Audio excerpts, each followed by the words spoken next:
አምላክ አሜን። መለኮታዊ ጥበቃ የጠበቀን ቸርነቱ የደገፈን ምህረቱ ያቀረበን የአባቶቻችን አምላክ ልዑለ ባህሪ ልዑል እግዚአብሔር እስከዚህ ሰዓት ስላደረገልን መልካም ነገሮች ሁሉ ስሙ የተመሰገነ ይሁን።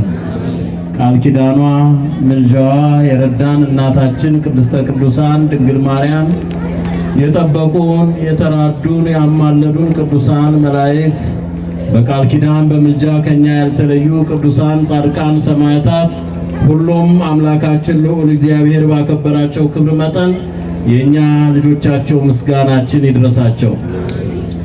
ብፁዕ አባታችን ብፁዕ አቡነ ኤልሳ የሀገረ ስብከታችን ሊቀ ጳጳስ የቅዱስ ሲኖዶስ አባል ክቡር መጋቤ ምስጢር ናሁጸገየ አበበ የሀገረ ስብከቱ ስብከተ ወንጌል ክፍል ኃላፊ፣ ክቡራን የሀገረ ስብከቱ የልዩ ልዩ ክፍል ኃላፊዎች፣ ክቡር መምህር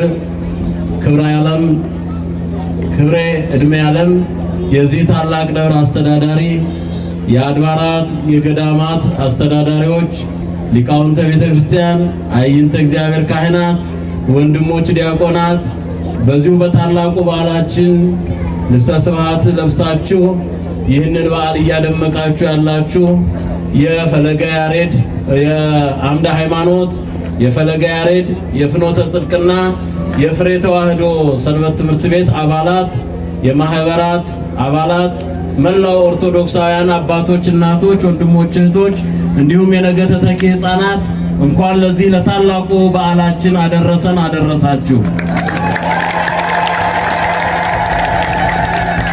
እንደምን ሰነበታችሁ? እንደምን አደራችሁ? እንደምን አረፈዳችሁ? አምላካችን ልዑል እግዚአብሔር ስለሆነው ነገር ሁሉ ክብር ምስጋና ለእርሱ ይሁንለት። ከፍ አድርጋችሁ አመስግኑት። ብፁዕ አባታችን ቅድስት ቡራኬዎ እንዳትለየኝ ሆኖልኝ በረከቶም ደርሶኝ ይህንን ሰዓት በቃል እግዚአብሔር እንዳገለግል ጊዜውን ስለሰጡኝ በታላቅ አክብሮት ከምስጋና ጋራና ከትህትና ጋራ እያቀረብኩ አሁን ወደ ትምህርቱ ሄዳለሁ። ስማዚያከ እሙን ፈድፋደ ምስክር እጅግ የተደነቀ ነው። መዝሙር 92 ቁጥር 5 ቅዱስ ዳዊት በየዘመኑ ለክርስቶስ የሚመሰክሩ ምስክሮቹን ለቃሉ የታመኑትን አሻግሮ በማየት የሚከፍሉትን ዋጋ በመረዳት እየተገነዘበ በመንፈስ ቅዱስ መነጽር ያየውን በመንፈስ ቅዱስ የተቃኘ አንደበቱ ምስክር እጅግ የተደነቀ ነው ይላል። በሌላውም ምስክሮች የተደነቁ ናቸው ይላል እና በሕይወታችን በዘመናችን ሁሉ እግዚአብሔር ራሱን ያለ ምስክር የተወበት ዘመን የለም። በየዘመኑ በገና ቤተሰቡ 4 በነበረበት ዘመን አልያም ደግሞ 6 በነበረበት ዘመን ለእርሱ ንጽህናና ቅድስና ለባህሪው ምስክር አቤልን አቁሟል። ኋላም በኖህ ዘመን ኖህን፣ በኋላም ሎጥን እና አብርሃምን በየዘመኑ ምስክሮቹን አኑሯል። ኋላም ደግሞ በዘመነ ሰማዕታት ሁላችን የምናደንቀውና የምንወደው ደግሞ ፍቅሩ በልባችን የተሳለልንን ቅዱስ ጊዮርጊስን በዘመነ ሰማዕታት አቁሞ ኢየሱስ ክርስቶስ የባህሪ አምላክ ነው ብሎ በመመስከር ነገስታትን ጣዖታትን አሳፍሯል። ለስም አጠራሩ ክብር ምስጋና ይግባው።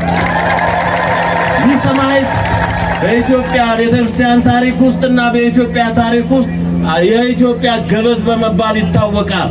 በነገሮች ሁሉ እግዚአብሔር ኢትዮጵያን የሚባርክበትን መንገድ ለማየት አንዱ ያለ ገበዝ አልተዋትም፣ ያለ አስተናባሪ አልተዋትም፣ ያለ አከናዋኝ አልተዋትም። በዘመኑም ደግሞ እነ ቅዱስ ዑራኤል ታላቁን የጌታችን የኢየሱስ ክርስቶስ የቅዱስ ሥጋው የክቡር ደሙ ስርዓት በተደነገገበት ጊዜ የነበረውን ጻሕልና ጽዋ እንዲያኖር ያደረገው ቅዱስ ዑራኤልን በዚሁ በኢትዮጵያ በሀገራችን ነው።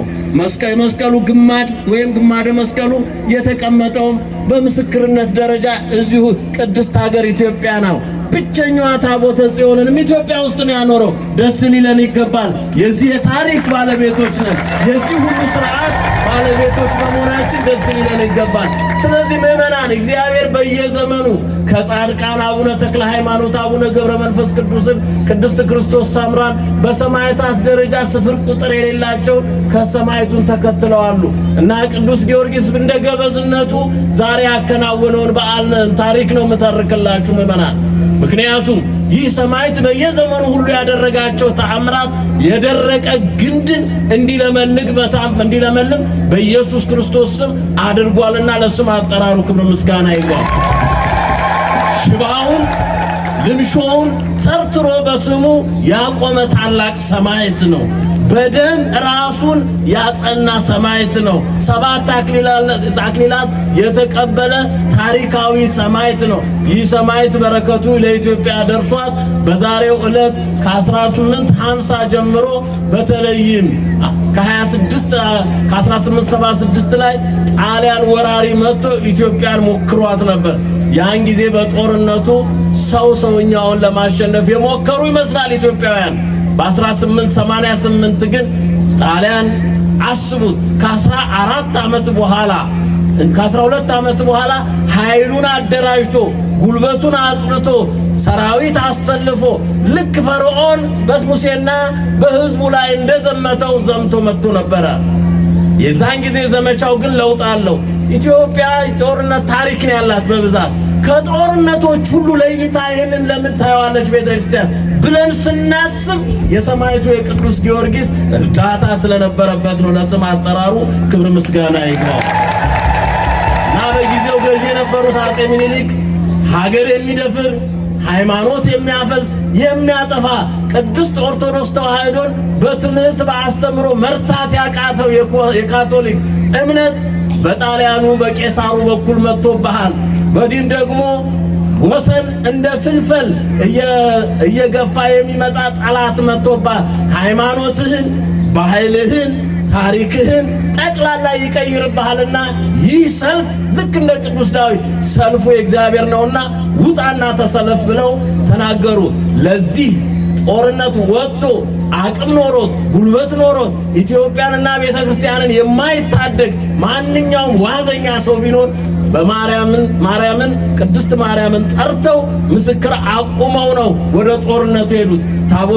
ታቦተ ማርያምንና የሰማዕቱን የቅዱስ ጊዮርጊስን ታቦት ይዘው ወደ አድዋ ዘምተዋል። በዚያም በጦርነቱ ረጅም ጊዜ ይፈጃል። ኢትዮጵያውያን ተሸንፈው ቅኝ ግዛት ውስጥ ይወድቃሉ። ሃይማኖት ይቀየርና የካቶሊክ ሃይማኖት ይቆማል የሚለው ከነሱስንዮስ ዘመን ጀምሮ የመጣው ሐሳብ ሁሉ በዚህ ቀን ቅዱስ ጊዮርጊስ ድል እንዲያደርጉ በማድረግ እንደተደረገው ጦርነቱ በኢትዮጵያውያን አሸናፊነት በጣሊያን ተሸናፊነት ተጠናቋል። ለስም አጠራሩ ክብር ምስጋና ይግባው።